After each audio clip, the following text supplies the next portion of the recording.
In this video, I will show you how to extract a RAR file in Windows 11. It's very simple. Let's get into it. First, you want to go to rarlab.com.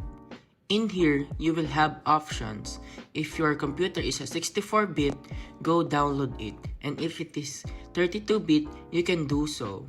But in my case, I downloaded the 64-bit.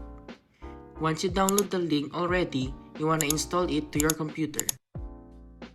Just click install and click OK.